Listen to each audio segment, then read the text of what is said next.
Oh, it's working. Mine's on. Yours on. Yeah. You're on. Okay. You can't get your mic to work? No, but I've got his to work. What So about the others? Can get just count. she's just running a test. She's just running a test.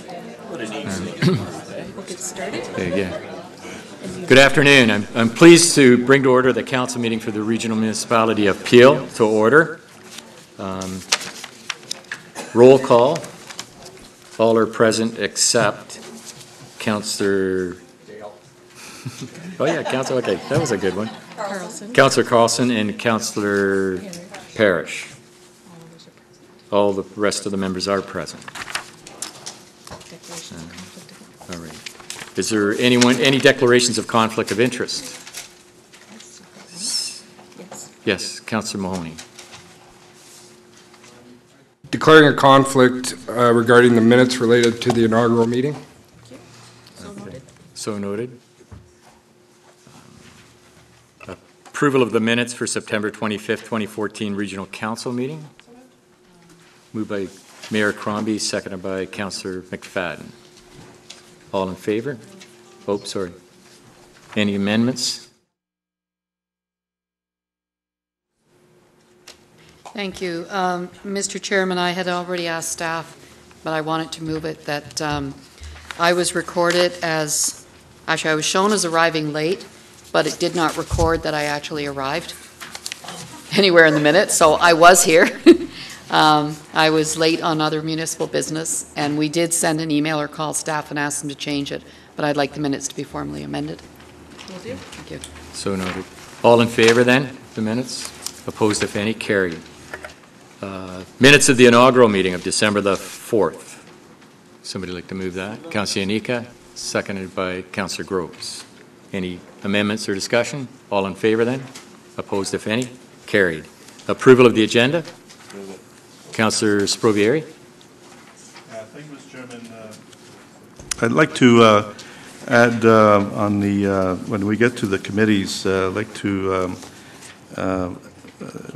ask council to set up the committee for the fluoridation issue that was referred to this council from the last council. So I'd like this to be on the, when we set up the committees, set up a new committee. Okay, I would just ask council then if they'd like to add that to the agenda, that we look at putting that on the agenda, rather. On the agenda. Yeah. Only. But putting that item on the agenda. All in favor then of putting that item on the agenda? I can't see. Is it carried? Yep. Oh, carried. All right. All in favor of the approval of the agenda as amended? Carried.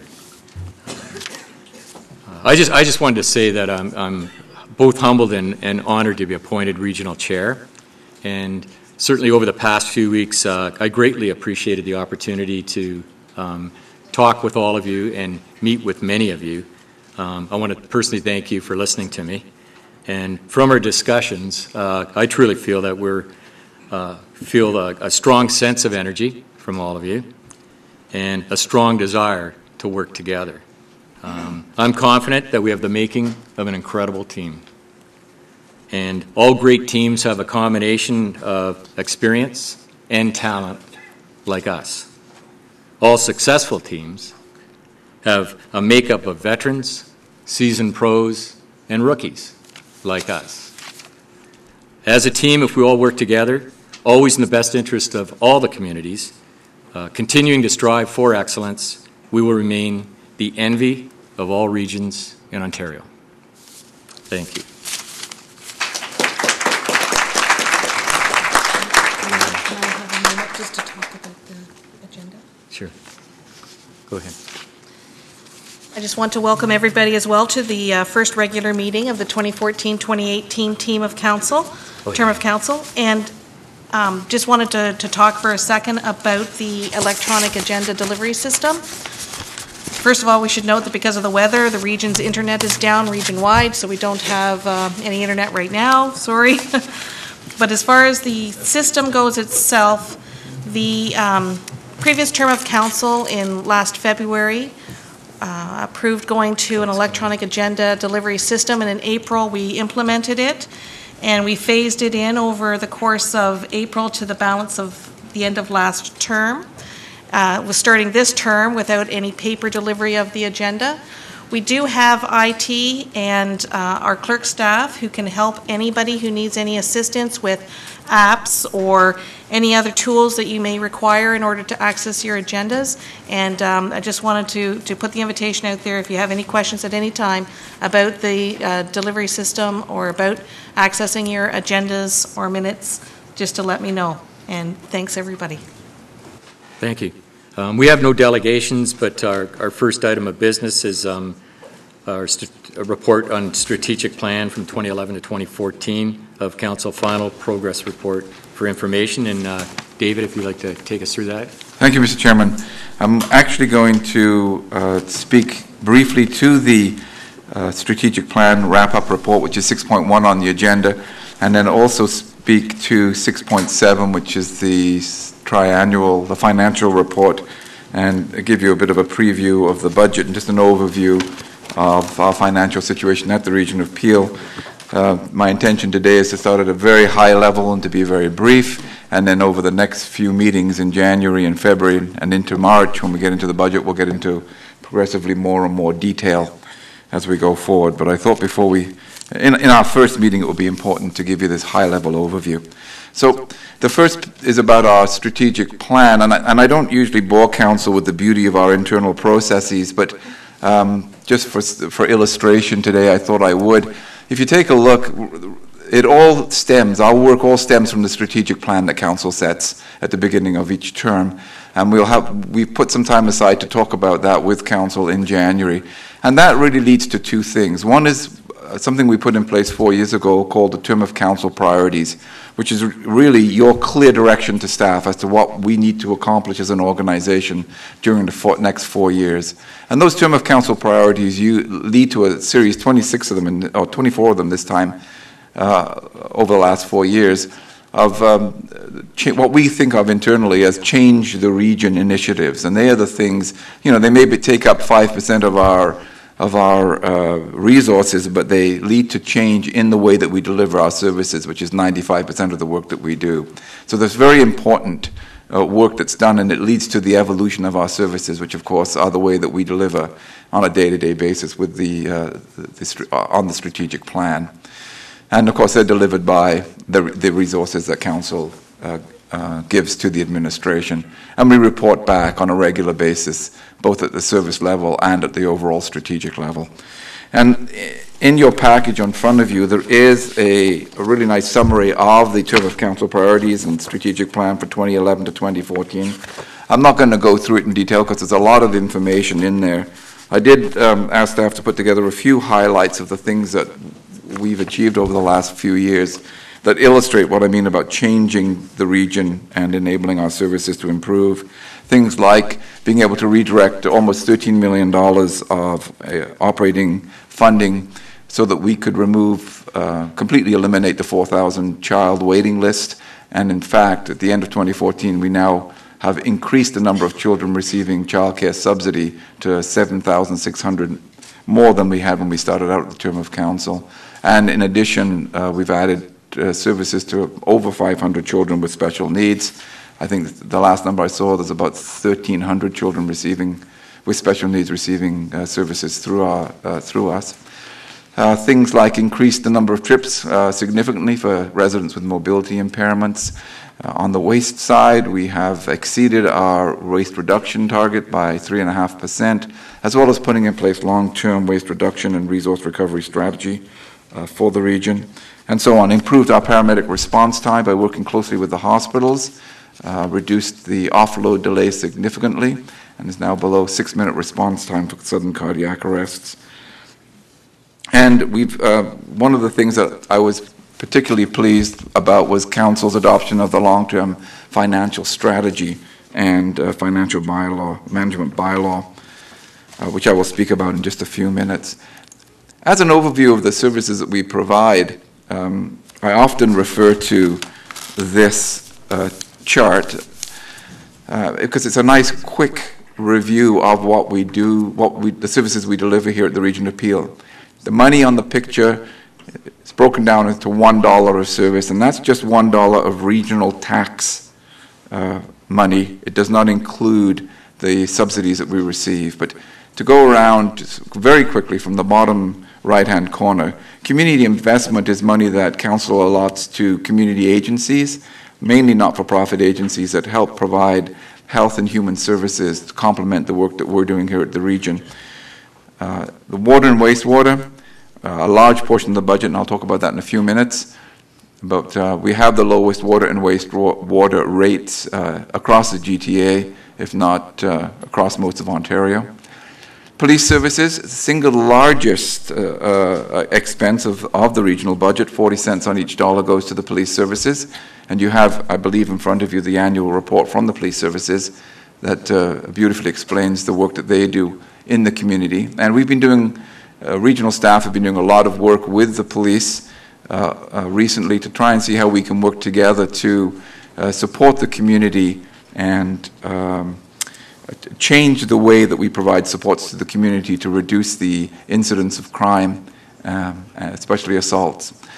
The social assistance employment programs delivered through us as a provincially mandated program that is quite heavily subsidized by the provincial government, and the actual cost of benefits are being rolled up and taken on by the provincial government, and we won't be contributing to those benefits after 2018, I believe. Paramedic services, cost shared 50-50 by the provincial government, and this is an area that's we put a lot of energy into. We have been doing a lot of work on the capital side, building paramedic stations in concert with the area municipalities. I think we've put 7 new stations in the last 4 years, 5 of which, if I remember correctly, are co-located with fire stations. Early learning and childcare, we got out of the direct delivery of early learning and childcare last year, well actually over the last couple of years, redirected the $13 million that we were paying to run the services into direct service to children, low-income children and children with special needs. Public health, the picture shows a public health inspector, but public health actually does a lot more than just inspect restaurants and swimming pools. They do a lot of work in, well, really their mandate is to improve the health status of the population at large. A lot of the programs that they run are run on a health population basis, not on an individual clinical basis, although there are a few programs that we run, are mandated to run, such as tracking of certain diseases and so on an individual clinical basis. Moving up to the top, transportation. The illustration shows our TransHelp bus. I believe we're providing about 1,000 trips per day of TransHelp rides for people with mobility impairment. We work extremely closely with Brampton and Mississauga Transit to coordinate service and service delivery, and with the Caledon Community Services. But transportation also includes roads and other, the construction and maintenance of roads, clearance of roads. You know, the route in full force. I think 70 trucks are out today clearing roads as we sit here and speak. So it's a full range of transportation services. Long-term care, we provide 5 long-term care facilities that provide a range of care for frail seniors, about just under 800 seniors at any one time in our long-term care facilities. Plus, we provide services, day services, outreach into the community, and adult day services to give respite to families who have frail seniors living with them. Our internal services, including the mandatory payment to to MPAC, is really all of the administration, including MPAC is 5 cents on the dollar. Waste management, that's the collection, diversion, and disposal of waste in all 3 municipalities. Capital infrastructure, bridges, culverts, roads. Conservation authorities, we provide funding to the conservation authorities in TRCA and CVC, and a very small amount to Conservation Halton. And finally, social and supportive housing. We have the Peel nonprofit housing, Peel Living, which has about 70 buildings that we manage through our municipal nonprofit housing arm. We have 6 buildings that the region of Peel owns. It's also managed by Peel Living. But we also are responsible for 46 other providers, most of whom have 1 or 2 buildings across Peel. But as the service manager for housing, the liability for their operation rests with the region of Peel. Let me talk about the long-term financial plan. It was one of the term of council priorities, as I mentioned, and we use this long-term financial plan for modeling 10-year tax and utility rates. Really, 9 policies and bylaws are covered by this large plan, things like our reserve management bylaw, DC bylaw, how we manage cash, debt, asset management, and so on, including purchasing. All of them are governed by this bylaw. And we have a financial scorecard that we measure, and we report back to council annually on the scorecard. We have about $19.3 billion worth of assets. That's everything from housing, our homeless shelters, long-term care facilities, all of our linear assets, the pipes in the ground and the roads. We monitor their condition and report annually to council on their condition, and that all forms part of overall financial monitoring and reporting to council and the public. The operating budget for 2013 was $2 billion, approved by council with a capital approval of $1.3 billion. We won't spend that $1.3 billion in 1 year. That's how much the council put into the capital project, and I'll speak a little bit more about capital in just a moment. I thought it would be important for me to highlight that of the region's budget, only 28% of the budget, of the region's control budget, is labor related. And you can see it's broken down into 3 groups. One that's paid for by subsidies from provincial government, about 8%. 2% of them are from the utility side, so that's water and wastewater, and 18% is for the tax-based. Now, I think you'll find that the area municipalities, that's closer to 60% of your budget is related to labor, and it's just because of the different mix of services.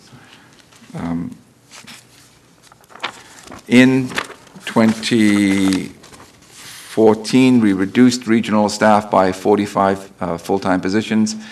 And you'll see, when you see the 2015 budget, a similar reduction in staff in 2015. We've done some reorganization within Peel. But this was not related to any service reduction, but it's really related to new approaches to delivering service. And in this particular case, the reduction in staffing came about from changing the way that we delivered service, not reducing the service.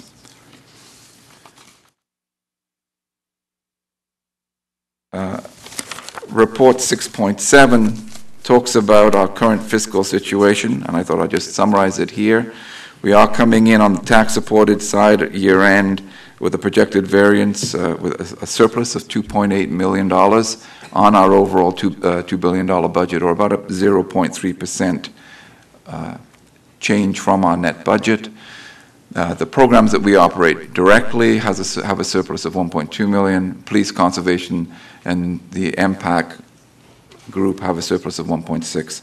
On the utility side, we actually are running a deficit of $6 million. It's a variance of 2% on the budget, and that's driven simply by reduced revenues. We project revenues every year based on not only consumption, but on weather patterns and other things. And what we've had this year, this past summer, is a cold and wet summer. Therefore, people have used a lot less water, and it is a high fixed cost service. So a reduction in water means it's not a slight reduction in our costs, but a larger reduction in our revenues. We have a rate stabilization reserve for fluctuations like that we will draw upon to make up the difference at year end. The other thing I want to talk about just very briefly on a very high level is our reserve adequacy going forward. On the tax side, we project out 10 years about our capital state of good repair. So it's the overall state of good repair of the capital assets that we have. It shows that based on the $114 million per year that we put into our state of good repair reserves, over 10 years, we will contribute approximately $1.4 billion to the State of Good Repair reserves. During that period of time, we will need to, our estimate is that we will need to draw out about a little more, $1.45 billion to manage our capital inventory, which means there is a slight gap of $55 million over a 10-year period.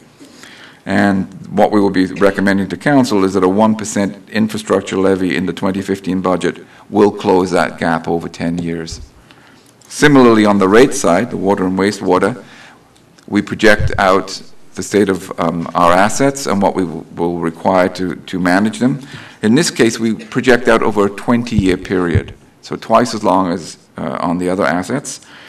And in this one, over that 20 years, we will contribute about $156 million a year to the reserve. Over that 20-year period, we will contribute $3.2 billion into the reserve, but we will require about $4.7 billion, so a larger gap. Our recommendation coming forward in the budget in the new year will be to do a 3.5% increase on the rate side for 6 years to make up that gap. We have been contributing in the past few years at a rate of 6 and 7% per year for State of Good Repair. So this is actually a reduction in what we'll be recommending in terms of contribution to reserve. And it will still keep our rates considerably lower than the other rates in the neighborhood. On the capital side, we as I mentioned, Council approved an additional $1.3 billion worth of capital last year. Currently, we have $3.3 billion worth of capital in progress right now, 1,300 capital projects underway. It's interesting that the top 25 capital projects make up 57% of the total expenditure. So those are very large projects like the Hanlon Feeder Main, for example, Mississauga City Centre Feeder Main, and projects like that. So while we monitor each one very closely, we keep a really close eye on the top 25 because it really helps us keep an eye on what's happening overall with our budget.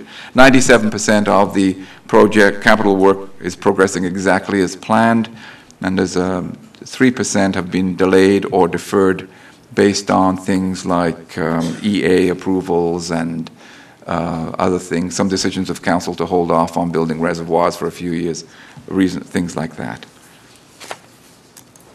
Whoops. I just thought I would just give you a quick look back over the last few years about the tax increases, property tax increases approved at the Region of Peel. What the number at the top shows is what the regional levy to the area municipalities is. And the purple color is regional programs, Peel programs, and the green are police services, conservation authorities, and our contribution to MPAC, which is formula-driven. As you can see, the regional services and overall tax has generally been trending down over the past 6 or 7 years.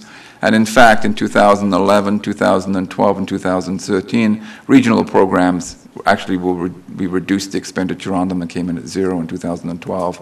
In 2014, 0.6% increase in regional programs and almost 1% for the external agencies. That 1.52 overall levy translates into 0.6% impact on the actual tax bill that the municipalities send out. We are about 42% of the tax bill that goes out, the final tax bill that goes out to the taxpayers. And I thought I'd give you 2014 in a bit more detail just to explain that. So, that 1.5%, when we send it down to the area municipalities, turns out into an average of 0.64% there. So the impact last year of the regional budget was $27 on the average home valued at $409,000. And that 0.64% is very slightly based on the makeup of the tax base in the area municipalities. So in Mississauga, for example, the region is 0.8, that 0.6 translates in 0.8% of the final tax levy that was 2.7%. and then the rate impact of 7%, 6 of which was a state of good repair contribution to reserves, and 1% was operational increases, worked out to a $39 increase per average user. And those of you on names, in case you were worrying, I have no where you were. Finally, I'll wrap up with one other thing that we do every 2 years is that we go out and survey the users of Peel Regional Services. And it's a fairly sophisticated survey run for us by a third party. And we don't just go out and ask them if they're happy. We understand from our research what drives a satisfaction with regional services. So it's things like timeliness of service delivery, the ease of the process, the ease of resolving problems should the users encounter problems. Did they receive the outcome they wanted? How responsive was staff, and so on. So those key drivers we question on, and we question on a range of services that are listed at the bottom. Not always the same services, so we mix it up. We do it every second year, and out of 10, these are the average scores that we've received. So we're trending in the high 7s. And when we take that information, drill it back down to the services, and then make changes to try and improve as we go forward. So finally, Mr. Chairman, this is what we had planned for you for the next 3 months. I understand that there may be a motion coming forward to push out the January 8th meeting to January the 15th, in which case this will all sort of bump forward. We start to run into committee meetings in March break too, which may change the agenda. But basically what we're going to do is start with a detailed overview of the Health and Human Services in January, and any reports related to Health and Human Services in January the 8th or in the 15th perhaps. Then followed by Public Works and then our internal services, any reports related to them. And then we'd like to get into a special meeting with Council on the strategic plan. And I think it may be wise for us to bring to the first Council meeting some options on how Council may want to address its strategic plan renewal this year. We haven't done a full community consultation in many years, and Rudy will be looking to direction from Council if we want to undertake that as we develop the strategic plan. If we do want to do that, then it's going to push that out over a number of months, and we'll have to move into budget before the strategic plan is completed. Although that's not the way the theory says it needs to happen, I think it's quite a workable solution depending on how much external consultation Council will want to do. So we'll bring you some options in January on strategic plan. And then we'll move into budget discussions. Important on March the 5th, we have a growth management workshop. One of the first issues that Council will be grappling with is growth and how we pay for growth in the region of Peel. This is really a continuation of work that started about 1.5 years ago with Council, and it's going to move us to a new development charge bylaw and then a new official plan. And we have an exciting workshop focusing on the changing nature of employment in the region of Peel, actually globally, and especially in the region of Peel, and the implications of that for growth management in Peel. So at that point, Mr. Chairman, I will wrap up and answer any questions if there are any. Are there any questions from any members of Council? Seeing none, I hope this is a habit. Okay. Proceed. 6.1 and 6.7. All in favor of 6.1 and 6.7? We'll move them together. Thank you. That moves us to 6.2, which is the election. Oh, sorry. There is an order of business that I keep delaying this because I feel uncomfortable about it all, and that's to declare the vacancy of the seat of the Ward 4 councillor in Mississauga. So I'm a little torn on that. Please read. Whereas Section 259(1)(e) of the Municipal Act 2001, as amended, directs that the office of a member of council becomes vacant if the member is appointed to fill any vacancy in any other office on the same council. And whereas at its inaugural meeting held on December 4th, 2014, Regional Council appointed Councillor Frank Dale to the office of Chair of the Regional Municipality of Peel. And whereas the appointment of Frank Dale to the office of Chair of the Regional Municipality of Peel creates such a vacancy, Therefore, be it resolved that the Regional Council seat of Councillor Frank Dale, Ward 4, City of Mississauga, be declared vacant. I don't believe I have a conflict, but just what I will do is I'd rather err as an abundance of caution and declare my interest insofar as what has just been read out, and I'll remove myself from the chair for the vote on this and would ask who the acting... Oh, it's Carlson, but he's not here. No, he's not here, so who does it go to? Councillor Tovey. Councillor Tovey, if you take the chair on this motion, thanks.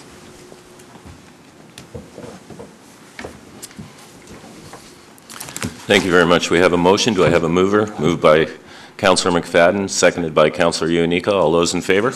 No, we have just a question. We have a list? Oh, I'm sorry.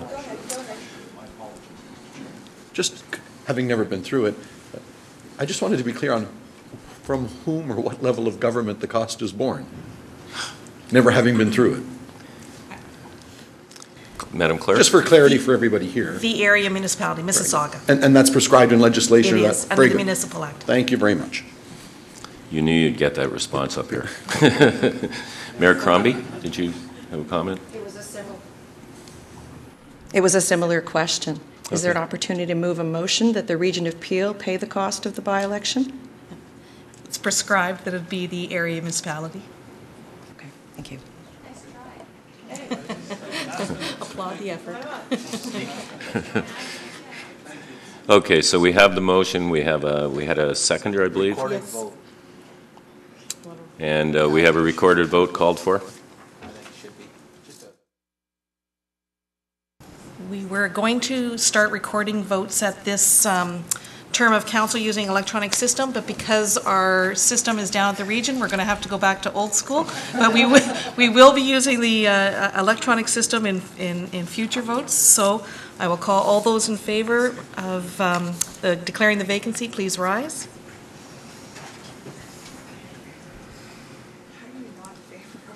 Councillors Crombie, Downey, Fonseca, Gibson, Groves, Ionica, Innes, Jeffrey, Mahoney, McFadden, Medeiros, Miles, Moore, Paleshi, Raz, Sato, Shaughnessy, Sprovieri, Starr, Thompson, and Tovey. You rising? Oh, sorry. You're the chair. I thought I only had I only have a vote if it's a tie. It didn't look like a tie. It's unanimous, thank you. Okay, it's recorded as unanimous. Thank you. You're right.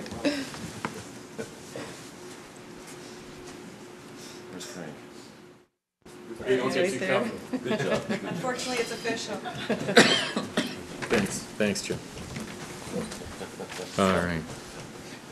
So that moves us into the election of the council selection chairs and vice chairs and other appointments. And I can tell you, when I went through this report, I think it would have been easier to put together a puzzle in the dark. It was quite an undertaking. But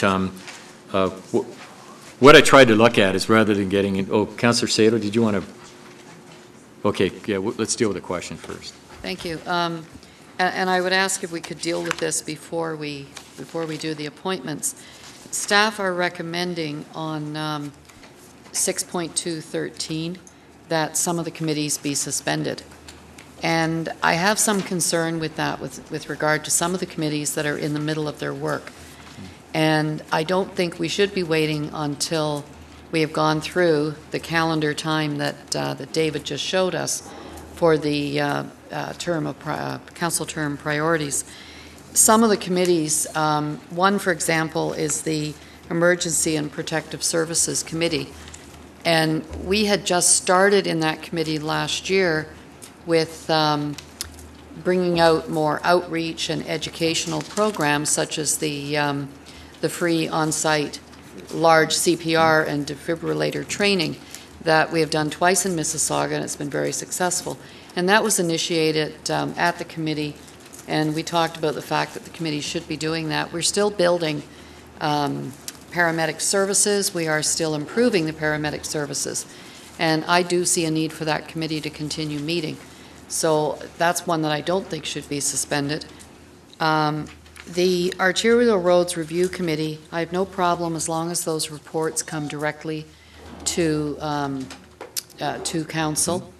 and are flagged as such because we were just kind of on the cusp of moving some of the services to the region, and the task force of staff were bringing us reports on that.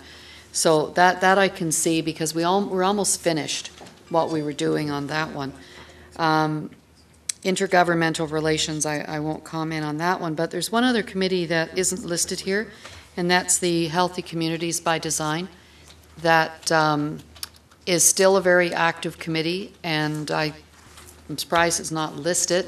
Councillor Fonseca and I think Councillor Moore, you sat on it as well. Councillor Sanderson sat on it, that's right. Councillor Sato, I'm just going to ask the regional clerk to respond to that one at this time. That committee was not included in the list because that's not a committee of council. That's a staff committee. And as far as I know, that committee is continuing as is. It's not a council committee. Well, except for the fact that we need to reappoint members to it because some of the members are no longer on council. And staff will be doing that through a staff committee meeting. It's not through this venue. Okay. Well, I would like to move then that that the Emergency and Protective Services Committee be continued. And if it's determined through review next year that it is not required, it has always met at the same time as the Emergency Planning Committee. Can't remember what we call it. Where am I? The Emergency Management Program Committee. They have always met together, and there's a good synergy there. So I would move that committee be continued. And I would have added my name to go on that committee if it had been listed, and I would like to put my name forward if council agrees to keep the committee. Okay.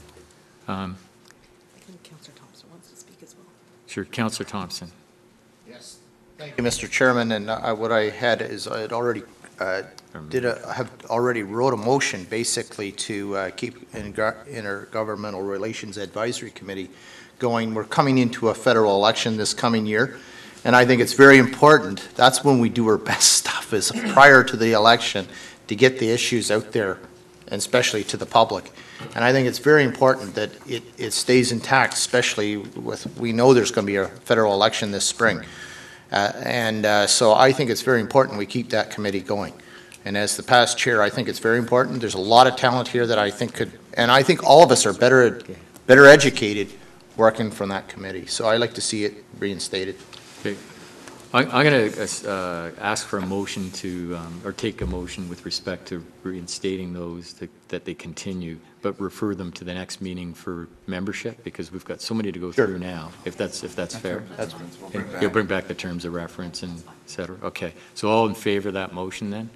Opposed, if any? Carried. Thank you. Chairs, do the chairs and vice chairs, I think.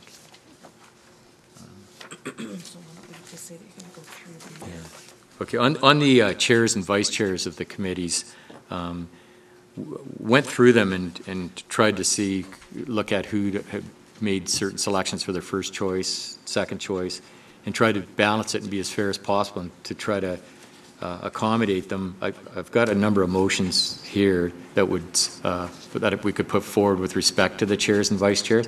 I can read how I think it will work, or I can just do them if everybody's in accordance with that, or do you want me to read off so that you know exactly how it's set up? Read them off for the record. Okay, I'll read them off for the record. Put them on the screen. I'm not sure. I'll read them off and then we'll take the motions later. Okay, it would be for the chair and vice chair of the Enterprise Programs and Services Select Section of Regional Council for a 20-month period would be Chair Councillor Fonseca, Vice Chair Councillor Medeiros.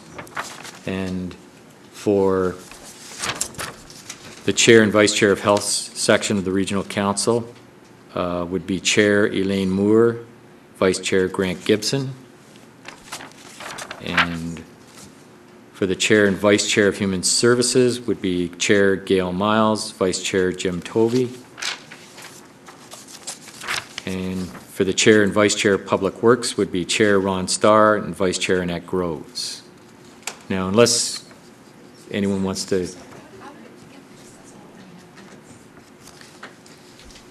Firsts and the seconds. Yeah. It was first and seconds, and then Annette, is that the one you were concerned about, Councillor Groves? They're different from what's in. Well, the reason they're different is because when we went through them, and some of the councillors had identified more than one, we tried to accommodate I tried to accommodate that they were the first choices if possible. And it fell into place that way. Because some people, or some councillors rather, put in for 3 or 4 committees as vice, and they can only be on one. You can either, that's under our policy, it can either be a vice chair or a chair of only one. So as they sort it out, but rather than trying to get into election on each one, I just thought it'd be... Okay. All right. So can we move them all together? Yep. All right. All of them together. Is there any further discussion on it? Because I don't want any confusion on this. It was just, okay, all in favor then? Opposed, if any? Carried. Thank you very much. Now you want to do committees?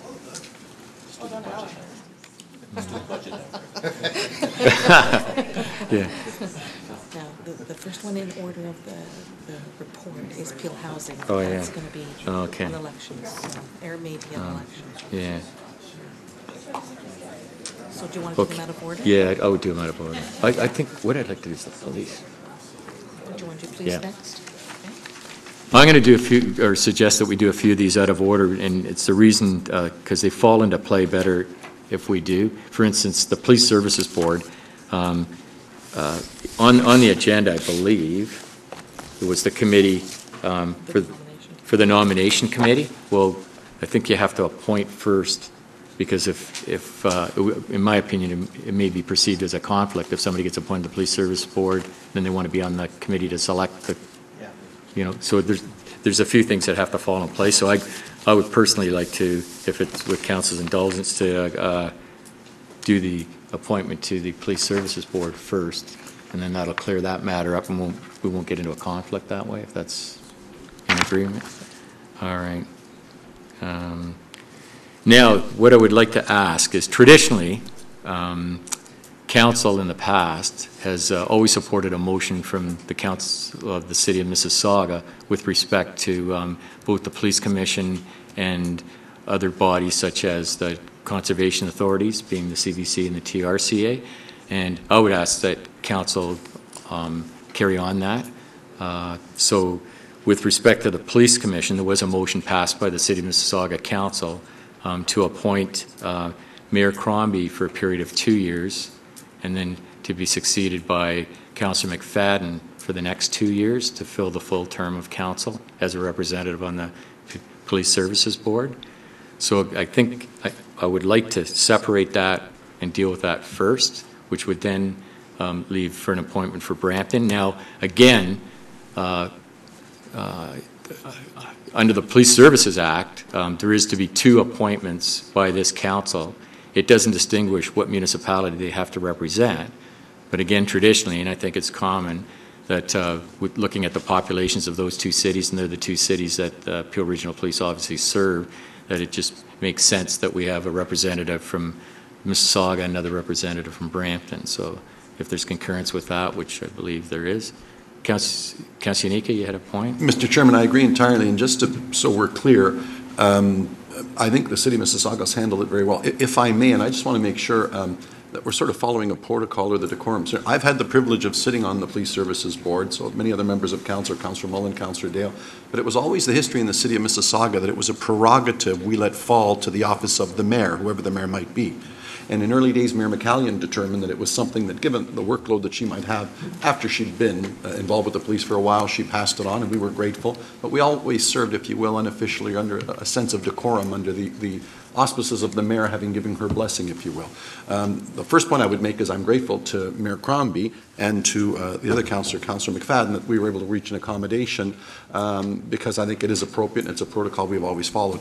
I would certainly honor such a protocol in Brampton, but I leave that to our friends in Brampton. The only other point that I would make is, having had the privilege of sat around the table on the transition team with Mayor Crombie, policing is an enormous issue. Very, very difficult for a brand new mayor and a brand new mayor to think that they can not look at that and be responding to their community. So I'm not talking about individuals, I'm talking about the offices and the protocols that we followed. As someone who's had the privilege of serving in that regard, I commend our mayor for having been magnanimous about it and saying, I respect the privilege, I'd like it for 2 years because you have to respond to your community and then be willing to share it.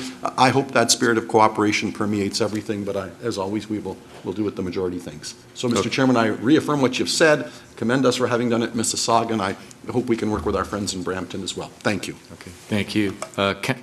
Councillor Moore. Well, thank you, Mr. Chairman. I want to confirm our conversation Yes. this morning with I was yourself gonna get and the to that. clerk that I would be withdrawing my name from this. Certainly happy to defer to our mayor following the protocol that yourself have expressed, as well as Councillor Anika. Thank you. Okay. I would then I'll split the motion and would then call on a mover and a seconder to appoint both Mayor Crombie for the first 2 years and then Councillor McFadden for the second 2 years of this term. Moved by Councillor Anika, second by Councillor Tovey. All in favor of that motion? That carries. The second part of the motion then would be to appoint a member from Brampton. And we have 2 nominees, Councillor Paleschi and Mayor Jeffrey. Do both still wish to call an election on this? To the vote? Okay. There is a list of speakers first before I do call the vote. I just want a clarification on that. You both are willing to stand. Okay. Councillor Miles. I was just willing to move Mayor Jeffrey as the Brampton representative. Okay. All right. Then if we're going to do it that way, I'd need a motion for Councillor Paleschi. Okay, moved by Councillor Gibson. Is there a seconder? Councillor Sprovieri. Okay, so that puts them both on the ballot, per se. Mayor Crombie. Or no, yes, Mayor Crombie. Rather than go through the vote, Mr. Chairman, I'm wondering if maybe the two can make an accommodation the way we have in the city of Mississauga. I don't know if you want to call a brief recess so they can discuss it. I believe they may have discussed that already. I don't know. Do you need time to discuss it any further? I'll take the opportunity if the mayor would.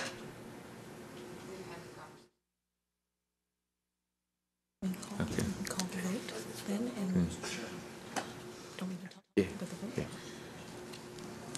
Actually, Councillor Anika would like to speak. Oh, sorry, Councillor Anika.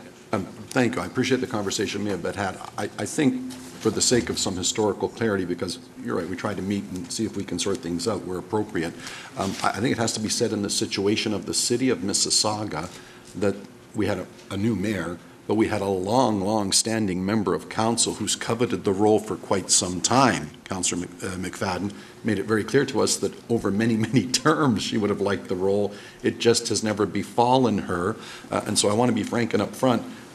When a relatively new member is faced with a mayor, it's a somewhat different scenario in my situation. So we had a very unique circumstance in Mississauga where I think the councillors wanted it for as long as I can remember, and as a member of good standing for several elections. I want no hard feelings when I would suggest it should be the mayor of Brampton for the 4-year term, and that's what I would be supporting. Thank you, Mr. Chairman. I think you need some clarity, because some might argue, why didn't you do exactly what happened in Mississauga? There are some nuances, and I think I should state those for the record. Thank you. Councillor Moore? Once again, I want to agree with Councillor Anika. I respectfully withdrew my name, obviously put my name forward as an expression of interest, and was happy to defer to the mayor. So if there was a term sharing arrangement, I think it is something that other members of Brampton Council might have appreciated the opportunity to participate in. So thank you. Okay. Thank you, Councillor Moore.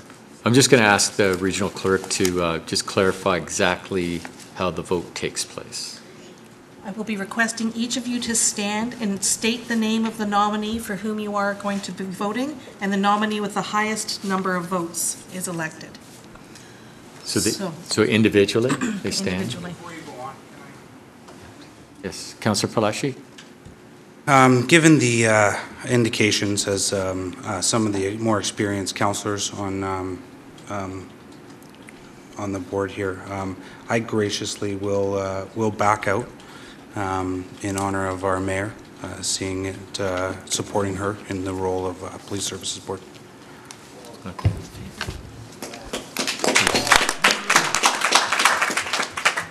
All in favor then of the appointment of Mayor Jeffrey to the Peel Police Services Board?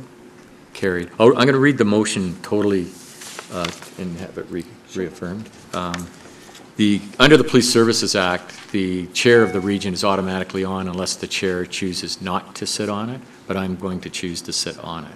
So I'll read the motion. It's that Regional Chair Dale be appointed to the Peel Police Services Board for a term ending November 30th, 2018, or until a successor is appointed by Regional Council, and further that Councillor Crombie and Councillor Jeffrey be appointed to the Peel Police Services Board for a term ending December 31st, 2016. Oh no, that's wrong. No, and further that Mayor Crombie, Councillor Crombie and Mayor McFadden, or Councillor McFadden, I've got this all mixed up. Mayor Crombie and Councillor McFadden be appointed to the Peel Regional Service Board as a split so that Councillor Crombie would sit from to December 31st, 2016, and then Councillor McFadden would sit for the remainder of the term to November 30th, 2018. And further that Mayor Jeffrey be appointed to the Peel Police Services Board for a term ending December 31st, 2018. Or no, it would be November 30th, sorry, 2018. There's so many notes on that one. All in favor of that motion? Opposed, if any? Carried. Thank you. Do you want to do the nomination committee then? Okay. In respect. All right. Again, going through all these, there was a number who had indicated, number of members that had indicated they would like to sit on the nomination committee to select the citizen rep that sits on the Peel Police Board. So going through and all of the different committees and trying to assemble a balance, because it's my understanding that committee should have, well, first of all, the regional chair sits ex officio, and then there's to be a member from Brampton, a member from Mississauga, and a member from Caledon. So these are the names that I've suggested. Other than myself would be Councillor Paleschi for Brampton, Mayor Thompson for Caledon, and Councillor Carlson for Mississauga. Could I have a move by Councillor Yanika? Is there a seconder for that motion? Second by Councillor Starr. The motion then would be that the membership of the Peel Police Services Board Nomination Ad Hoc Committee for a term ending November 30th, 2018, or until their successors are appointed by Regional Council, be as follows. Regional Chair Dale, ex officio. Brampton representative would be Mike Paleschi. Caledon elected official Mayor Thompson. Mississauga elected official Councillor Carlson. And further that the first meeting of the Peel Police Services Board Nomination Ad Hoc Committee be scheduled for January the 8th. We may want to change that. 2015 at 8:30 p.m. to be held in the 5th floor Chairs Boardroom, 10 Peel Centre Drive, Suite A, Brampton, Ontario. All in favor of the motion? Opposed, if any? Carried. Thank you. Yeah, sure. Okay. So we need somebody from Caledon. Okay, for the audit committee, again, we need a member from the 3 municipalities to be represented. We need a member from Caledon. Mayor Thompson? Okay.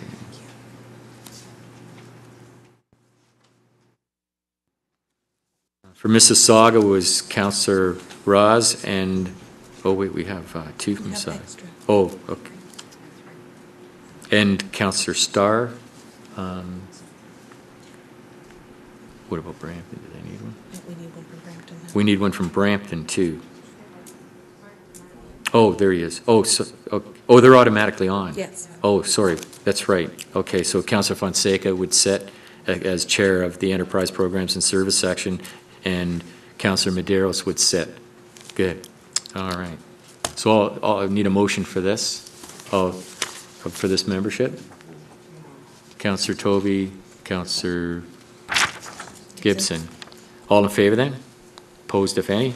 That's done.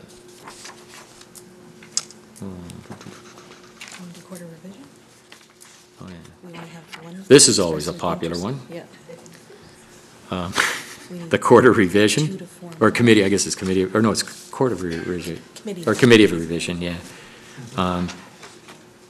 Councillor Moore is sitting on it, and she needs some friends to sit along beside her. Again, does it need a rep from each municipality or not? No.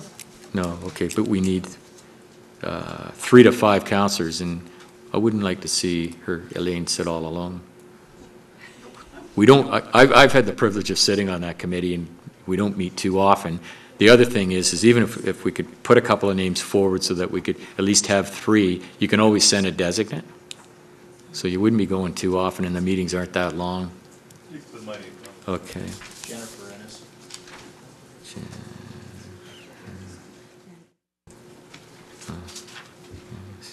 And Ennis. I know, yes, right? Yeah. Yeah, I scribbled. That's fine. And who do? Spovieri. Oh, yeah, Spovieri. Yep, great. All right. So then I need a mover and seconder for that 3 to 5, so it would be 3 be appointed to the Committee of Revision for a term ending November 30th, 2014, or until their successors are appointed by Regional Council. And they are as follows. Regional Chair Dale as ex officio, Councillor Moore, Councillor Innes, and Councillor Spovieri. Moved by Councillor Gibson, seconded by Councillor Groves. All in favor? Opposed, if any? Carried. Thank you. Emergency management, nobody has to go on it, so whoever wants to be on it's on. Oh, okay. That's good. Well, this is an easier one because whoever wants to go on can come on. So we can have as many people as we want. Or this is the Emergency Management Program Committee. I do have a number of names that expressed an interest. I'll read them first and then see if anyone else wants to be added to the committee. I would sit as ex officio. Then there'd be Councillor Innes, Councillor McFadden, Councillor Medeiros, Councillor Palashi, Councillor Raz, Councillor Sato. Is there anyone else that wishes to be added to this? Oh, Councillor Tovey. Thank you.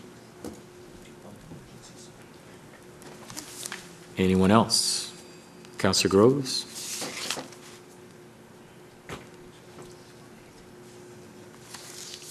Is there anyone else? Seeing none then, if someone would like to move by Mayor Thompson, second by Councillor Fonseca, would read that the members of the Emergency Management Program Committee, the regional chair, regional councillors, and the regional control group form a term. Just call the vote. Okay, I'm just going to call the vote on this. It's harder to read these, to interpret these, than it is to call the vote. All in favor? Thank you very much. It's just accessibility. We need one from everywhere. Okay. This is, the next one we're going to deal with is the Region Appeal Accessibility Advisory Committee. And now I sit all alone because we haven't had any volunteers for this one, and we do need an elected official from Brampton, Caledon, and Mississauga. Remember, I sign your expenses. Okay, Councillor Groves. Councillor Groves. Thank you. Brampton? So, do we have anyone from Brampton?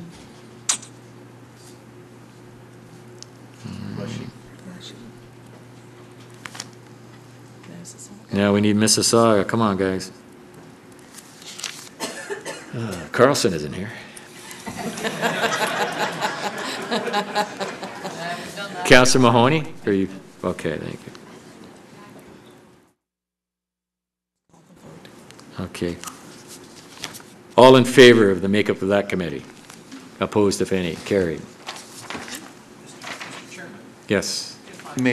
Having had, I should have brought it up before, I think. I apologize.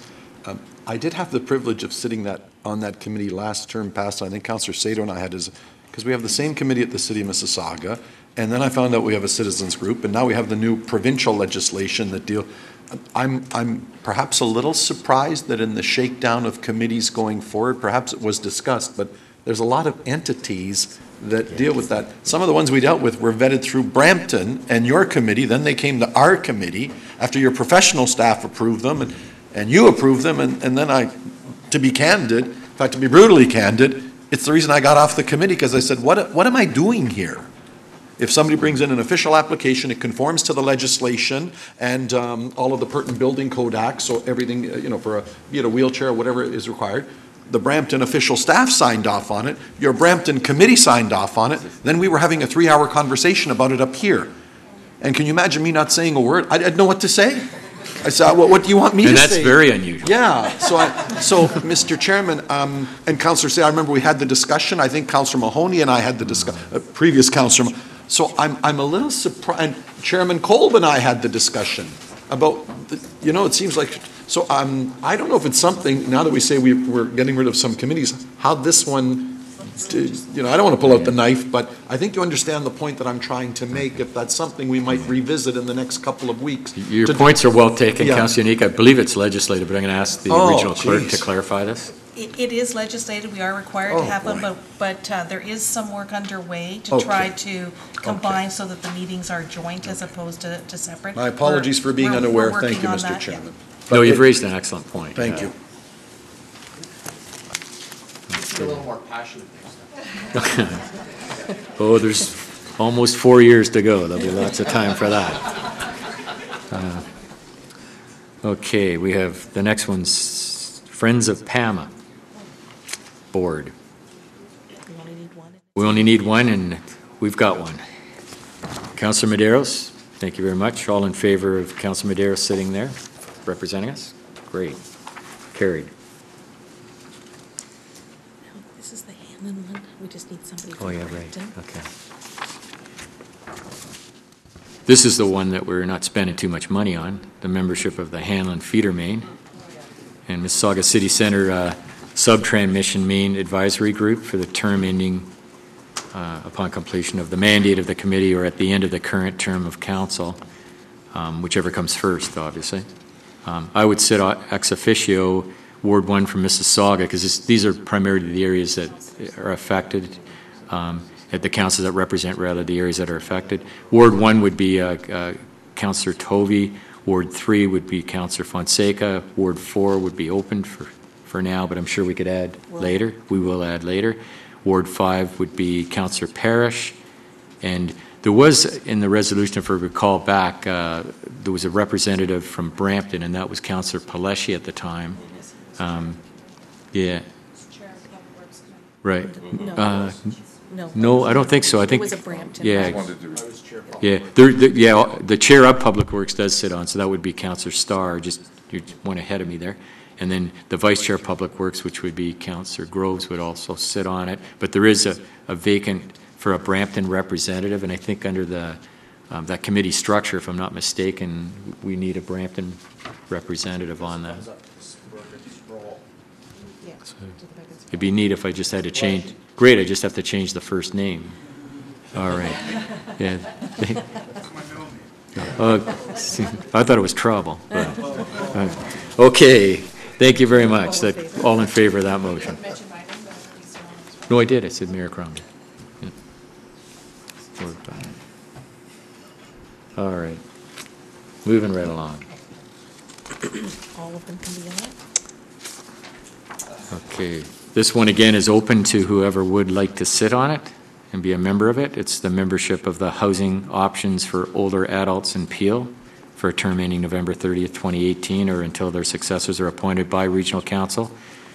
We have an interest from Councillor Carlson, Councillor Groves, and Councillor Parrish. Is there anyone else that would like to sit on this committee? He withdrew. He withdrew. Is that correct? Okay. Yes. Is there anyone else? Okay. Councillor Tovey. Is there anyone else that would like to sit on this? Seeing none then, all in favor? Opposed, if any? Carried.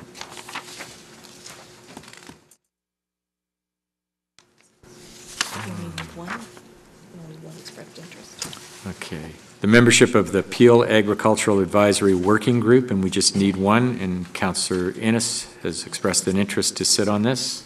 Move it. All those in favor? Carried.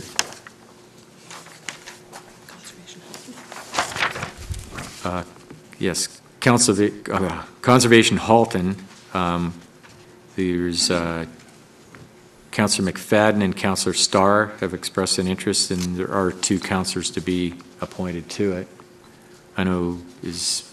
Yeah, just a second, I'd like to speak. So, Councillor Raz? Yes, I spoke to Councillor Starr. He agrees with the conversation that we had earlier with other councillors in Mississauga, that we've agreed to put Councillor McFadden's name forward along with a resident or citizen appointee on behalf of Mississauga. I believe that's in concurrence with the motion that was passed by Council. Yes. The City of Mississauga. Okay, I was going to raise that point, but thank you very much. All in favor then of that motion? Carried.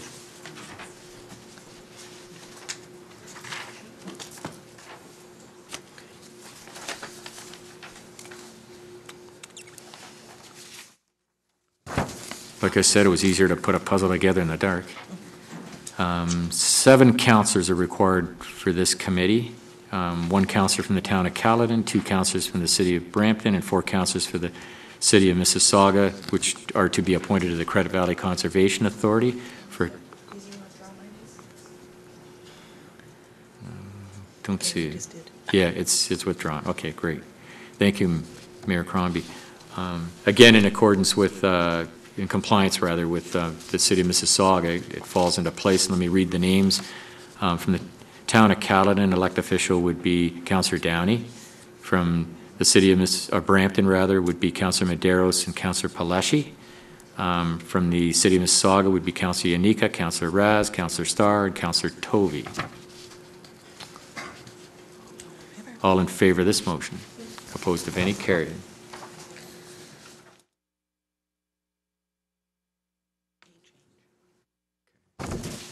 And this is for the representation on the TRCA, Toronto and Region Conservation Authority.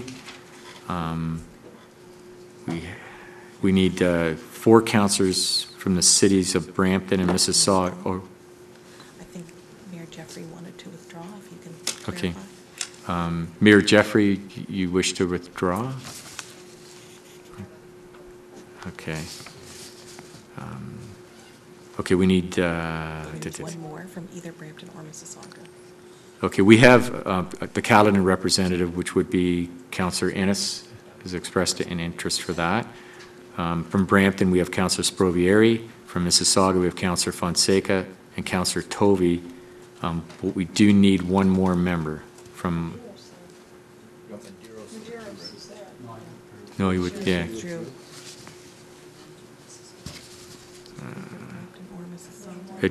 We need 1 from either. We actually need 1, the way it reads, we need 1 from either Brampton or Mississauga to make, because it's specific that 4 councillors from either of the cities.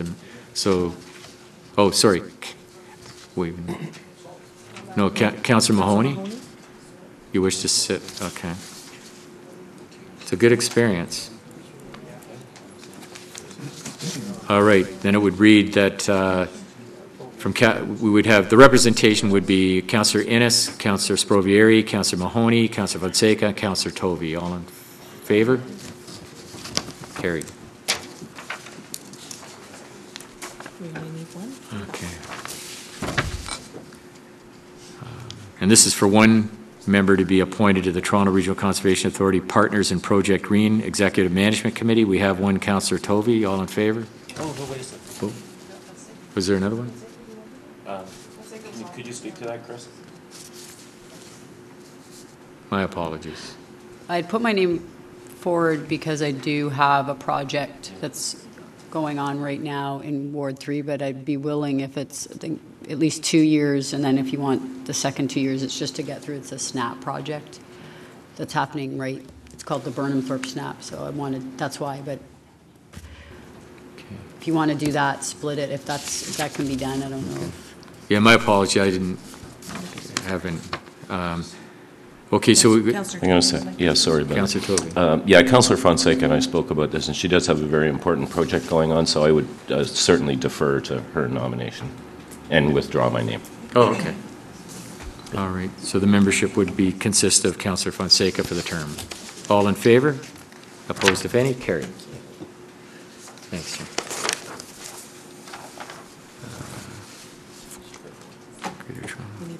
Okay.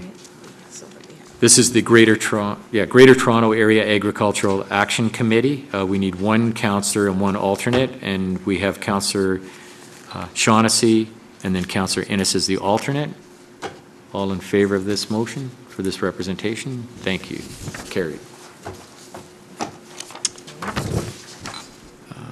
The next one is for the Golden Horseshoe Food and Farming Alliance. There's to be one councillor and one alternate. We have Mayor Thompson and Councillor Downey as the alternate. If everybody's in concurrence with that, all in favor? Opposed, if any? Carried.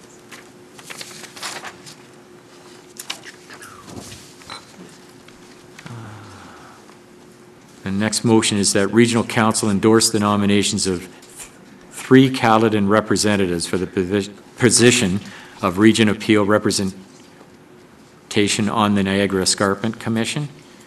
And the ones listed as follows are local Caledon Councillor Doug Beffert, Regional Councillor Downey, and Regional Councillor Shaughnessy.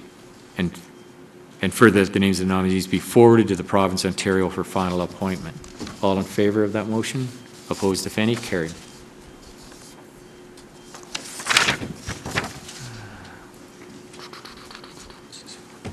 That 4 representatives, the regional chair and 1 councillor from each area municipality be appointed to the Peel Goods Movement Task Force for a term ending November 30th, 2018, or until their successors are appointed by Regional Council. I'll read them as follows.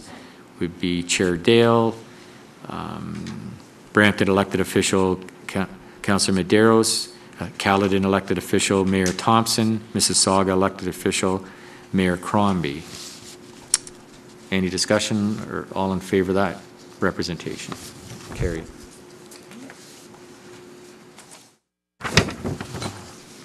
That 3 representatives, 1 councillor from each area municipality be appointed to the Peel Regional Police Internet Safety Committee for a term ending November 30th, 2018, or until their successors are appointed by Regional Council. I'll read them as follows. For Brampton, Councillor Paleschi, Caledon, Councillor Downey, Mississauga, Councillor Raz. All in favor? Opposed, of any? Carried. This is the hard one. Yeah. PHC. Okay. So we need 5, those are just names. Yeah. So we have to call an election. Okay, this we saved the best for last, I guess.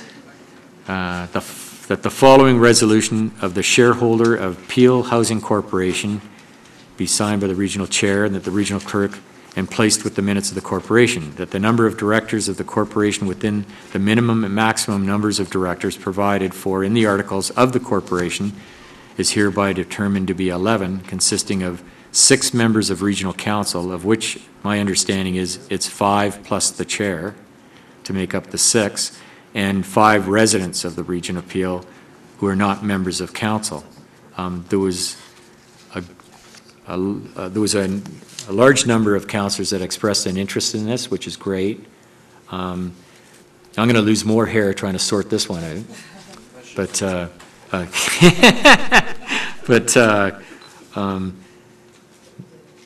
so I don't know whether we want to put names, keep all the names in, have an election, or people want to withdraw, or you want me to suggest some names to start with? How do we? I'm at the discretion. Councillor Grove just said she would. Okay. Councillor Medeiros is on the board to speak. Okay, Councillor Medeiros? Groves is withdrawing? Yeah. I don't want to get down to 0. No, yes, thank you, Mr. Chairman. I'd like to withdraw. I would like to withdraw my name, please. Councillor Medeiros is withdrawn.